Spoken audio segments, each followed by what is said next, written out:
समानी लली को रंग बादामी दूल्हा को रंगया समानी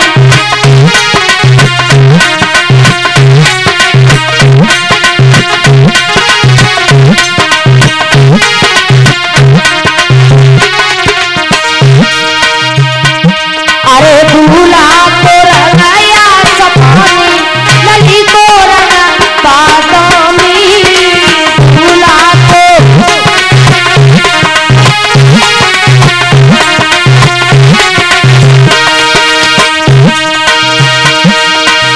दूल्हा जाको बिल्कुल पूरा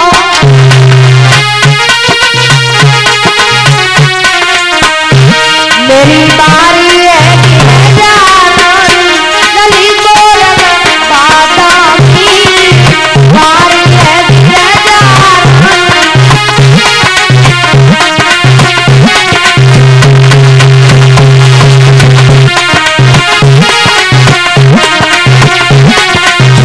दूल्हा को रंगया समानी लली को रंग बादामी दूल्हा को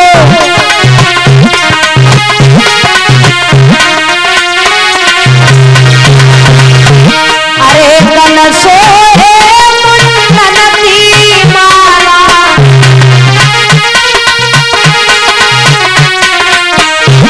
अरे कलशो मुंडनती माला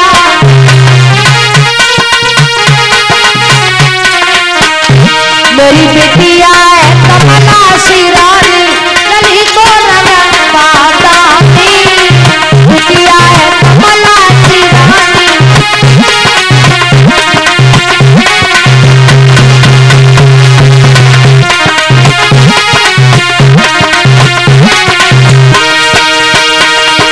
बेटिया है कमला शिरानी लली को रंग बादामी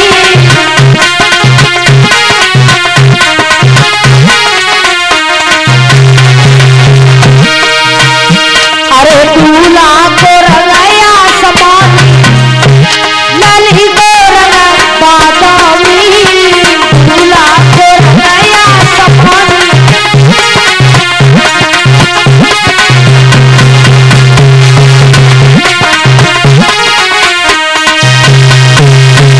आज धरो भगवान भोले बाबा चले हैं तो जैसे ही दरवाजे पर पहुंचे हैं अब लड़कियां जो है भोले बाबा की आरती उतारने के लिए आगे बढ़ी। अब महाराज जैसे ही आरती उतारने के लिए आगे बढ़ी भोले बाबा के ऊपर नजर पड़ी है। एक कान लगी बहना हमें तो बहुत डर लग रहा है, इतने भूत पिशाच खड़े हुए हैं। कहा कि चलो हम आरती उतार रही। अब भोले बाबा की आरती उतार रही है तो वो थाली जो घूम रही है और साथ ही साथ भगवान के गले में जो सर्प पड़ा हुआ है वो घूम रहा है। एकदम से फुसकार मारी तो वह बिटरिया कौंडरी व थरिया कौंडरी एकदम से मैया मैना के पास में पहुंची। मैया गजब हो गया, क्या हो गया? बोले मैया तुमने गिरिजा के जीवन को बर्बाद कर दिया, तुम्हें ये नहीं मालूम है कि जितनी सुंदर गिरिजा है उतना ही सुंदर वर ढूंढना चाहिए था, लेकिन तुमने गिरिजा के जीवन के बारे में कोई विचार नहीं किया, तुमने कुछ सोचा नहीं है, तुमने तो गिरिजा के जीवन को ही बर्बाद कर दिया है। कहा कौन सी बुराई है दूल्हा में? बोले अगर मैया बुराई दूल्हा में नहीं है तो कोई अच्छाई भी दूल्हा में नहीं है, क्योंकि दूल्हा जो है ना आरे गिरजा है नादान रे परना बिल्कुल पूरो।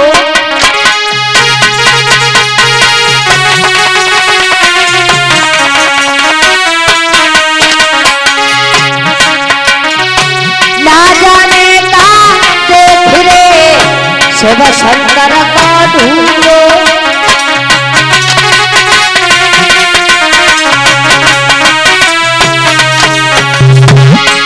तेरी माता ना सजी बन को ही नहीं गो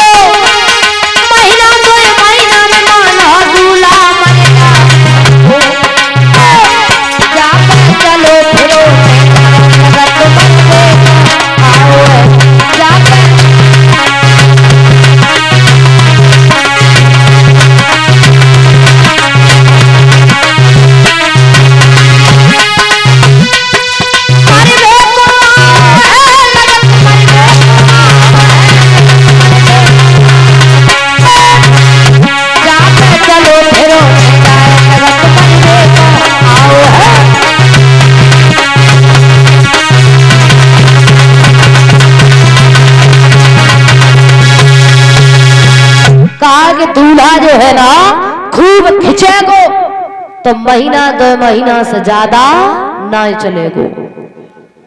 अब महाराज जो इतने वचन सुने हैं तुरंत ही नारद जी को बुलाया, हिमांचल को बुलाया।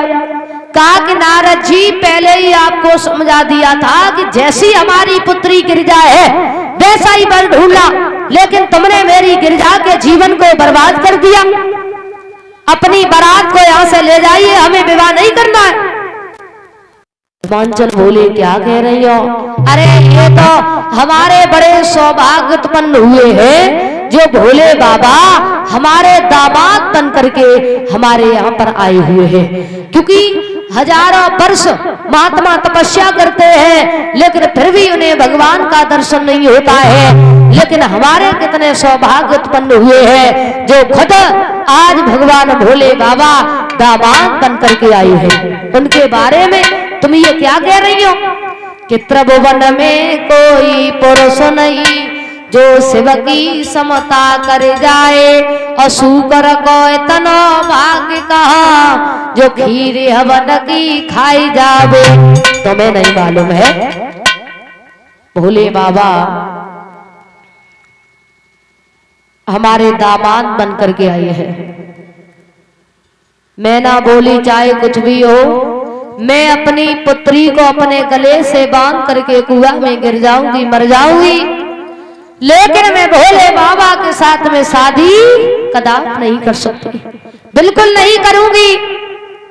बारात को यहाँ से वापस ले जाइए, हमें विवाह नहीं करना है।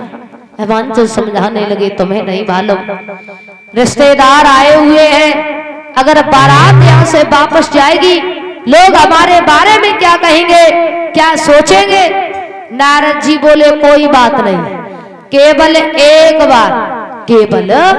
एक बार जो है गिरिजा से पूछ लो कि अगर वो भोले बाबा से विवाह करना चाहती हैं तो ठीक है, और यदि नहीं करना चाहती है तो हम अपनी बारात को यहाँ से वापस ले जाएंगे, कोई बात नहीं। आज उसी समय गिरिजा के नजदीक पहुंचे हैं। कहा कि गिरिजा तुम भोले बाबा से शादी करोगी, तुम्हारा क्या विचार है? बोले भोले बाबा से विवाह करने के लिए 1-2 दिन नहीं 44,000 वर्ष भजन किया है, तब आज मौका मिला है भोले बाबा से विवाह करने का। अब तुम कह रही हो कि बारात वापस, क्या कह रही हो कि मुश्किल से मिली और देखना को घड़ी मुश्किल से मिली।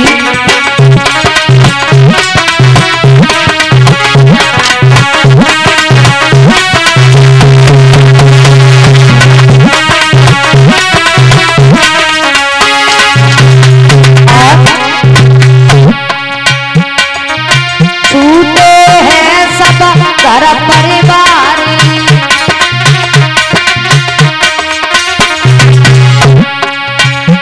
अरे छूटे हैं सब घर परिवार,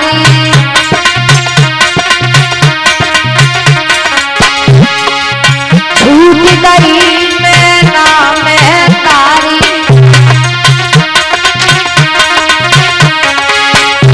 मेरे दिल की कली रे मुश्किल से खिली, मेरे दिल की कली रे मुश्किल से खिली, देखना बड़ी मुश्किल से खिली, देखना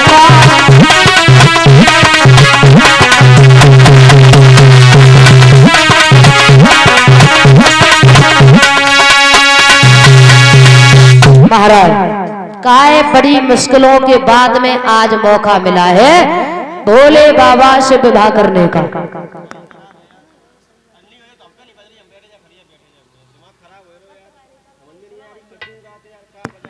महाराज आज धरो